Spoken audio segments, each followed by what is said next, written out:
Up guys, it's your guy Shiva. Welcome to the 8th class of the basic plus intermediate level of the card strategy cautious artistic trader.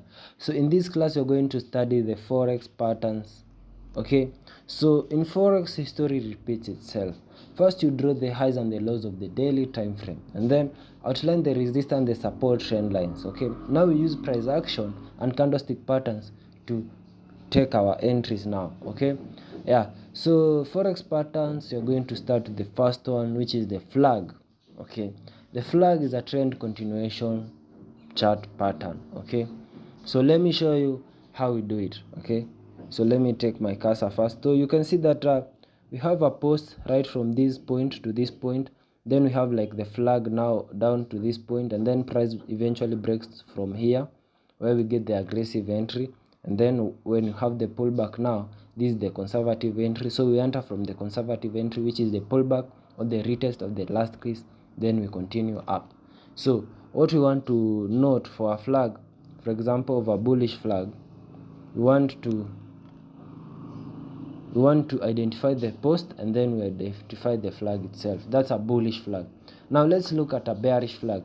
Bearish flag is basically the vice versa of a bullish flag, because now we have a post trending on sloping downwards. Okay, so we have the post, and then the flag now is going a little bit higher, and then price breaks below the flag we get the aggressive entry now, and then a pullback or a retest to the aggressive entry, we get a conservative entry. That's why we want to be trading, and we target lower prices. So that's on the flag, and you can see we trade in direction of where the post is going. Okay, if post is going down, eventually we want to be trading downwards. Okay, yeah, if post is going up, eventually we want to be going up. Okay, so it's a trend continuation strategy. With that said, let's go to the next chart pattern, which is the channels.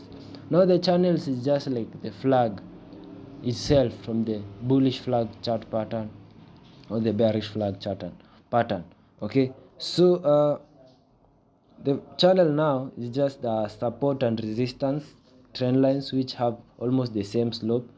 Okay, so it's trending upwards. So price now is trading in between these two support and resistance, going up, and eventually price breaks a high, the resistance trend line, forming an aggressive entry. The pullback now is the conservative entry, and then we continue higher. Okay, that's for a rising channel. Let's look at a falling channel. Okay, yeah, falling channel is just like the bearish flag, the flag itself. Okay, so we have the channel where we have two trend lines, the support and the resistance. They are sloping downwards, having the same been having the same slope, yani having been parallel to each other. So price is trading in between this channel, and then eventually it breaks below this low at this point, and then we get a pullback to this point, getting the conservative entry, and then we trade even lower. So we can see that for the rising and falling channel, they are trend continuation chart patterns. Okay, now let's look at another type of channel, which is the ascending channel. So for ascending channel, we get that the resistance trend line is horizontal. Okay, and then we have the support trend line. It is slanting to the upside, it is trending upwards. Okay, yeah, so resistance trend line, it is straight, and then support trend line, it is trending upwards. So price trades in between this channel, and then it breaks above, forming the aggressive entry, and the pullback now is the conservative entry. So we enter from the conservative entry, aiming upwards. Okay, so the psychology in between here is that the buyers are accepting to buy at higher prices, while the sellers are still selling at the same price. Eventually the buyers will outcome or will overcome the sellers, and price will break above the resistance point, and it will get to a retest, and then we continue up, we continue even higher. So that's for ascending channel. Let's look at descending channel, where now we have now here the support trend line is straight, okay, horizontal. Okay, and now the resistance trend line is trending downward, it's sloping to the downwards. So price now trades in between. Okay, price now trades in between this channel and eventually breaks to the downwards. Okay, and they have the pullback right over here, and we continue trading downwards.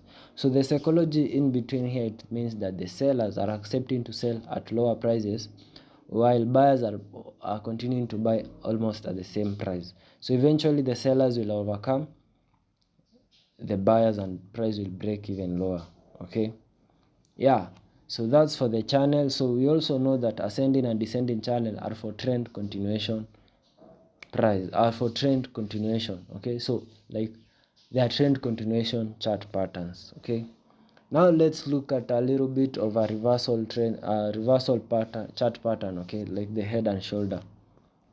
Okay, so for head and shoulder, you get that we have let's start with the inverted head and shoulder. So inverted head and shoulder, it gives bullish or bull signals or buy signals. So we get the right shoulder, the head, the left shoulder. So the right shoulder and the left shoulder form a neckline, and this is where we're going to be observing our entry. So when the left shoulder, now price comes from the left shoulder and breaks above the neckline, now we get an aggressive entry. Then a pullback from this point will be a conservative entry, and we continue even higher. And this over here, the inverted head and shoulder, it's a reversal chart pattern to the upside. Okay, then we have the bearish now head and shoulder itself, upright. When you're standing upright, you get that this is the left shoulder, then the head, then the right shoulder, and then we have the neckline being formed by the left shoulder and the right shoulder. So when price comes from the right shoulder and breaks below the neckline, it gives us an aggressive entry. A pullback to the neckline, it will give us a conservative entry, and we trade lower. So head and shoulder, it is a reversal chart pattern to the downside. Okay, yeah, so let's get back to some little bit of some trend continuation chart pattern. Let's look at triangles. So we have triangles as chart pattern. So the first triangle you're going to look at is the ascending triangle and the descending triangle. So ascending triangle is the same as ascending channel, is that the triangle now, the resistance and the support trend, they get to meet at the end. So we have for ascending triangle, we have the horizontal resistance and the trending slanting upwards support trend line. So they get to meet at the end. The psychology is also the same. Price trades in between here, and eventually the buyers outcome overdo the sellers, and price breaks above the resistance, forming an aggressive entry. The pullback now is a conservative entry, and we continue even higher. Yeah, and the vice versa for the descending triangle. Now for the descending triangle, we get that the support trend line is horizontal. Okay, it is straight, and then we have the resistance trend line, which is slanting to the downwards, and these two trend lines, they get to meet at this point.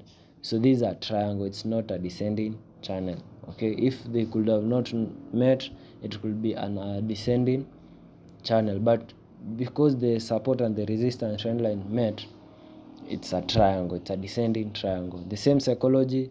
Okay, the sellers are accepting to sell at lower prices, and the buyers are selling at almost the same price. So eventually the sellers will outdo the buyers, and price will break the lower. Okay, and the pullback to that point, it will give us a conservative entry, and we trade even lower. Okay, so that's for ascending and descending triangle, which are trend continuation chart patterns. Let's look at reducing triangle, which is also a trend continuation pattern. So for reducing triangle, you get that the support and the resistance trend line, they slope against each other, they slope towards each other. Okay, like this the support trend line for reducing triangle, which is bullish. Okay, it slants to the upside, and the resistance slants to the downside, and they get to meet at the end. Okay, at this point. So resistance slant down, support slant to the upside, they get to meet at this point. So when price comes from below and trades inside this reducing triangle, it eventually breaks to the upside, forming an aggressive entry. So right here, don't need to enter at the conservative entry. You can enter aggressively and you aim your profits higher. You aim to get higher and take your profits higher. Okay, so that's for the bullish example of the reducing triangle. We have the bearish example. So the bullish and the bearish is determined from where the price is coming from. If price comes from the low side or from the bottom, so price will continue higher. But if price now is coming from the upside and then gets to that reducing triangle, it will break to the downside. The psychology between inside here, the psychology in the reducing triangle, okay, for example, the bullish, is that the buyers were in control, and then there was some little bit of some indecision, like the buyers and the sellers were fighting each other. Like the bulls were accepting to buy at higher prices and the sellers were accepting to sell at lower prices. But eventually you get to know that the bulls were having an upper hand, since prices had originated from the downside. So it is highly probable that it will break to the upside. Okay, and the vice versa for the bearish example, where you get that price now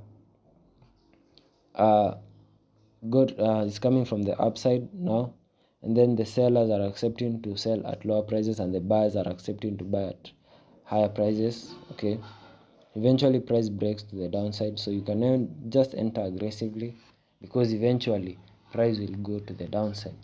Okay, yeah, so we have seen the reducing triangle, bullish and bearish example. It depends on where price has originated from, since it is a trend continuation chart pattern. So let's look at the next example, which is the expanding triangle. So for expanding triangle, you get that the support and the resistance trend line, they originate from a point and then they trend against each other. So we get that the support trend line is slanting to the downside and the resistance trend line is slanting to the upside. So for bullish and bearish example, depends on where the price is coming from. So example, for the bullish example, price comes from the downside, then gets into this expanding triangle, and then eventually want to be trading from this low over here and target higher prices. Okay, so for bearish, price comes from the upside and then comes to this expanding triangle, and then eventually we want to be selling from this point to the downside. So for expanding triangle, we want to be trading a bounce. Okay, so when trading chart patterns, we trade two things: we trade breakouts and we trade bounces. So for expanding triangle, we want to be trading a bounce. Okay, and for like reducing triangle, we trade the breakout. Okay, yeah, take note of that. So the psychology inside here is that the buyers are accepting to buy at lower prices and the sellers are accepting to sell at higher prices. Okay, so we look at the origin to determine which direction we want to be trading towards, because the origin direction is the one that has the upper hand. Okay, yeah, because it's also a trend continuation chart pattern. So at the number 5, you're going to look at the wedges. Okay, so now the wedges is that the support and the trend, the support and the resistance trend line are slanting towards each other, but they don't get to meet, and then you get that they are inclined to the upside. For example, of a rising wedge. Okay, so it's either inclined to the upside, okay, the rising wedge, or inclined to the downside, which is a falling wedge.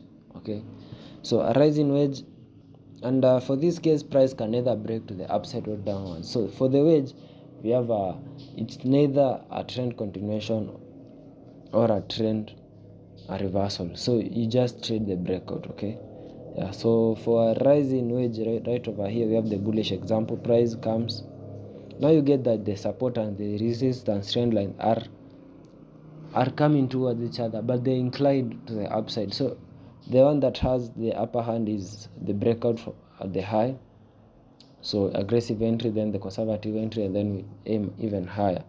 Okay, So for the bearish example of the wedge, now we get that price comes to the okay, we have rising wedge. A rising wedge can either be bullish or bearish. So for bullish is where by price breaks the resistance trend line and you trade from the pullback, the conservative entry. And then we can have a bearish rising wedge where price now comes from the upper side, comes into the rising wedge. So we said that where price comes from has an upper hand, okay? Yeah, so eventually when price breaks to the low, forming an aggressive entry, we trade from the pullback or the retest, which is the conservative entry, and we aim even lower. So always take note on where price is coming from, because that's where we want to be exiting the chart pattern and continuing so forth, okay? Yeah, so that's an example of a rising wedge. Let's look at an example of a falling wedge, where we get that the support and the resistance trend lines, they are slanting towards each other, but they are inclined to the downside, okay?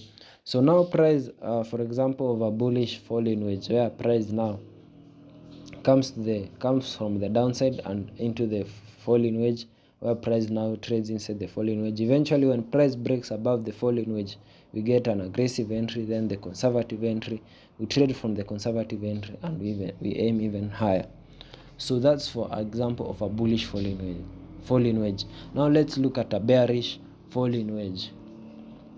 So for a bearish falling wedge, you get that price now comes from the upside, okay, and it trades inside the support and the resistance trend lines, which are inclined downwards, slanting towards each other, but they don't meet. So eventually price breaks to the downside, and then we get to enter from this point at the conservative entry, which is the retest of the pullback, and we target lower prices.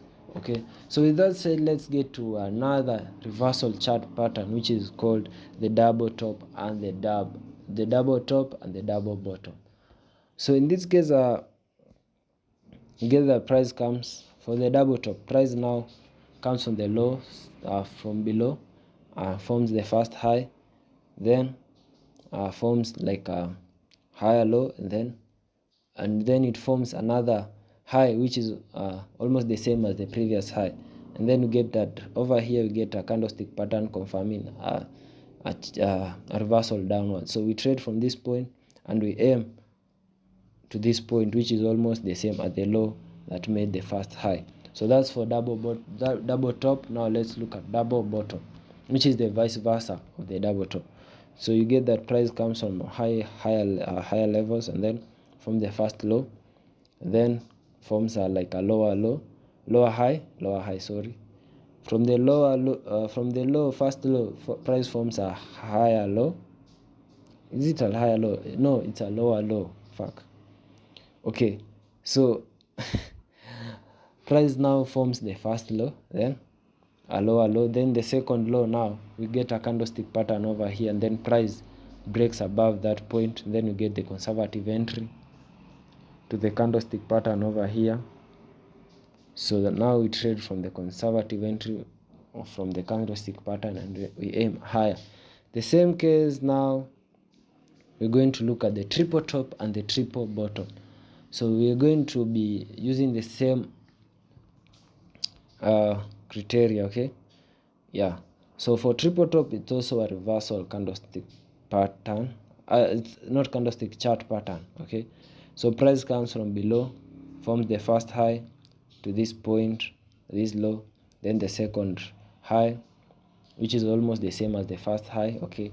Then we get a low, another low, which is almost the same as this low, creating liquidity. So we get that these lows over here, they are almost the same, so it's a form of liquidity. So because we have guys who have their stop losses over this point or stop orders, so when now price comes to almost the second high, which is almost the same as the first high, and then we have a candlestick pattern like a pin bar, reversal candlestick pattern like a pin bar engulfing doji, and then it confirms to the downside. We trade from this pullback to the candlestick, and then we aim lower prices, now clearing this liquidity over here. We'll talk more about liquidity in the advanced level, okay?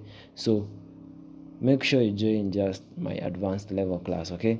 Now we have the triple bottom now, which is the last chart pattern, and it's a reversal chart pattern. So now price comes from higher prices to this point, okay, forming the first low, and then pulls back to form like a lower high, and then now price forms the second low, which is almost the same as the first low, then pulls back to form another like a high, same as the previous high from the first low, and then now price comes back forming the third low, where we get a candlestick pattern that confirms a reversal candlestick pattern, like a pin bar, bullish pin bar, like a doji which breaks to the upside, like a bullish engulfing candle, or a bullish inside bar that confirms. Okay, so we trade from the pullback now, or the conservative entry,